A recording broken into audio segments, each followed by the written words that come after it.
जब मैं 11वीं तक था ना, तो मेरे मन में ये रहता था कि यार मैं अपने दोस्त को कैसे सिखा दूं, ये मेरे से आगे निकल जाएगा। 12वीं में ये चीज थोड़ी सी कम हुई और कॉलेज में खत्म हो गई ये चीज। कॉलेज में क्या स्थिति थी मेरे साथ, एक बार क्या हुआ, मतलब हमारे कैसे रूम लेकर के रहते थे सेकंड ईयर में, और फर्स्ट ईयर से ये हैबिट थी कि मैथमेटिकल जो भी सब्जेक्ट्स होते थे मैं अपने फ्रेंड्स को पढ़ाता था। मतलब क्लास में तो देखो नहीं पढ़ते थे, टीचर्स भी नहीं पढ़ाते थे इतने ढंग से, आपस में पढ़ करके एग्जाम क्लियर करते थे। इंजीनियरिंग की बात कर रहा हूँ मैं, सेकंड ईयर से शुरू, सेकंड ईयर की मैं स्पेशली बात कर रहा हूँ। करते तो हम लोग फर्स्ट ईयर से ही ऐसा ही था, लेकिन सेकंड ईयर से जैसे मैथमेटिकल सब्जेक्ट मैंने पढ़ ली और वो मैंने बाकी लोगों को पढ़ा दी, और थ्योरेटिकल सब्जेक्ट कोई दूसरे पढ़ लिए और वो उन्होंने मेरे को पढ़ा दिया। तो इस तरीके से हम लोग मैनेज करके काम चला लेते। तो अब मेरी स्थिति ये थी कि मेरे को पढ़ाने में और हेल्प करने में इतना मजा आने लग गया था। आप देखो, मैं यहाँ अभी आपको पढ़ा रहा हूँ, और आपको अगर ये पसंद आ रही है ना पढ़ाई, तो उसका कहाँ बेस है, कहाँ रूट है, क्यों मैं कहता हूँ कि हेल्प करना चाहिए। आप इस बात को समझना। एक सब्जेक्ट का पेपर था, 2 दिन का गैप था उसमें, मेरे पढ़ा हुआ नहीं था सब्जेक्ट, थ्योरेटिकल सब्जेक्ट था एक्चुअली। थ्योरेटिकल सब्जेक्ट में मेरे को आती थी मौत, जान जाती थी मेरी।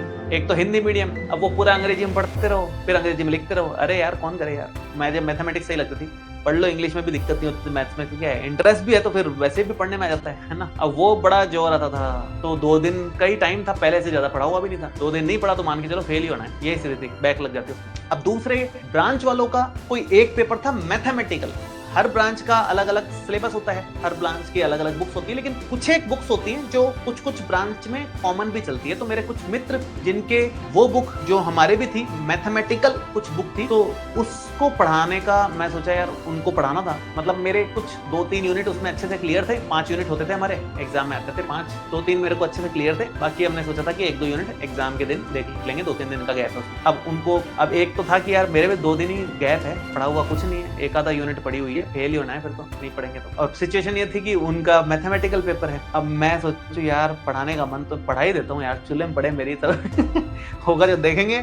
मैं जिस दिन पेपर दे के आए उस दिन से पढ़ाना शुरू किया यार, अगले दिन सुबह तक तो पढ़ाता ही रहा उनको, जितना मेरे को आता था मैंने पढ़ा दिया। मेरी पढ़ाई में अगले दिन से शुरू किया, इतना मेरे को पढ़ाने में पैशनेट था मैं, और मेरे को मजा आता था, मतलब फिर हेल्प करने में मजा आने लग गया था मेरे को। तो हेल्प करने से यार मन खुल जाता है थोड़ा सा। मन जो छोटा होता है ना, मतलब अपना दिल जो छोटा, बोलते नहीं है दिल बड़ा रखो अपना, तो दिल बड़ा ऐसे ही नहीं हो जाता, बोलने से बड़ा नहीं हो जाता दिल। रेगुलर प्रैक्टिस चलती है उस चीज की, धीरे धीरे दिल बड़ा होता है, एकदम से नहीं बड़ा होगा, एक दिन में बड़ा नहीं हो जाता है। ऐसे छोटी छोटी प्रैक्टिसेस जो हेल्पिंग नेचर वाली प्रैक्टिसेस होती है ना, वहां से दिल बड़ा होता है।